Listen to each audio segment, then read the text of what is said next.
Good morning, everybody. I hope you're all warmed up and ready for my speech. So imagine this. You're a freshman in high school. 3/4 of the way throughout the year, 2 of your teachers have given up on you, and the third decides to pass you just because.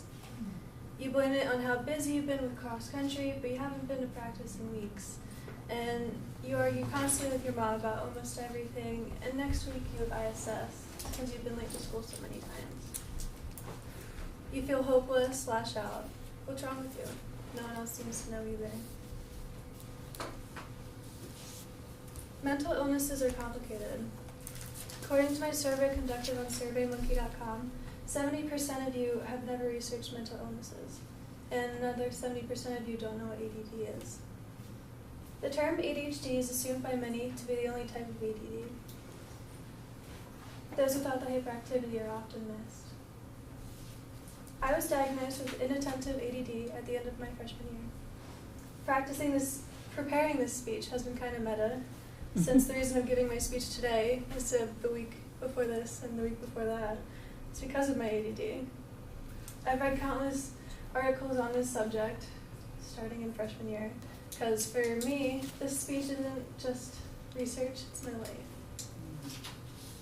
Today we'll be looking at the 3 accepted types of ADD, who has it, and how brain mapping can help diagnose it.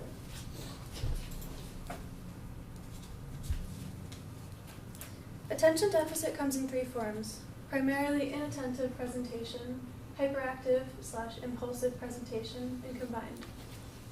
Those with inattention have difficulty sustaining focus. They're disorganized, they wander off task. It looks like they don't care about what they're doing. Speaking from experience, I can say that inattention looks weird. The National Institute of Mental Health says that these problems are not due to defiance or a lack of comprehension. They can't help it. They can't follow through with directions, they lose important things, have bad short-term memory, bad word retrieval. For kids like me, it starts showing later in life, specifically around middle school when you're suddenly required to remember things, get yourself to places on time, stay organized. The next type is primarily in a hyperactive and in an impulsive presentation. Those with hyperactivity seem to never slow down. They're always moving, talking, fidgeting. Their impulsivity leads them to do what some may consider socially intrusive things, and they act without thinking of long-term consequences. They get in trouble more often than those with inattentive ADD because they can be chatterboxes and not want to stay seated. Combined presentation ADD is where both inattention and hyperactivity impulsivity are present. I'd like to add that all these symptoms can be witnessed in people who do not have ADD. What makes it a disorder is when these symptoms have been occurring for more than 6 months, according to the DSM-5. Now that I've shown you the types of attention deficit, I'll go into the prevalence of it.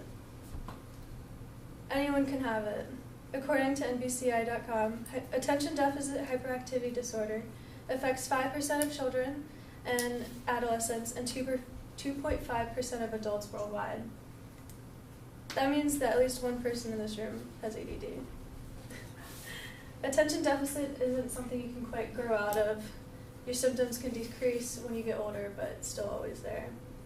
According to Nature.com, longitudinal studies show that 2/3 of ADHD youth will continue to have symptoms, impairing symptoms of ADHD in adulthood.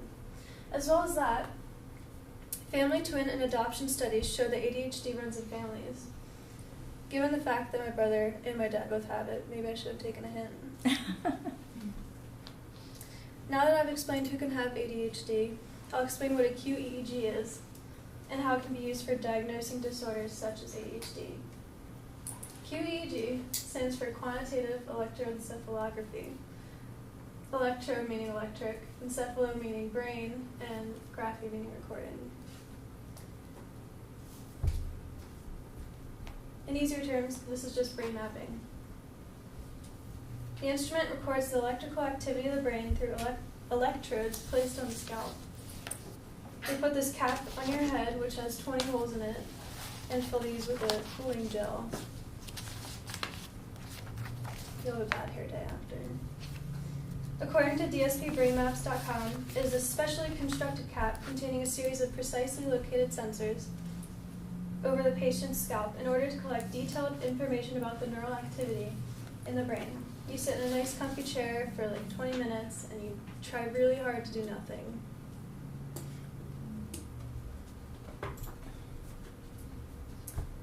According to NHAHealth.com, there are 5 brain frequencies that they look at: delta, beta, high beta, theta, and alpha. I'll be going into detail about theta and alpha. Theta. Too low activity can lead to hyperactivity, as seen in this graph here. However, too much activity can lead to inattentiveness. Reduced amount of alpha can cause worry, insomnia, and an inability to effectively complete tasks.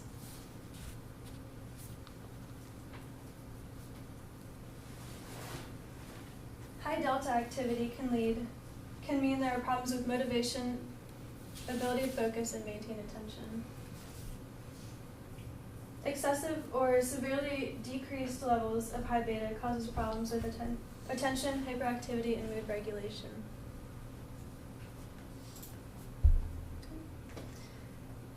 Today I've spoken on the types of attention deficit disorder, who can have them, and how QEEGs are helpful in diagnosing disorders such as ADD.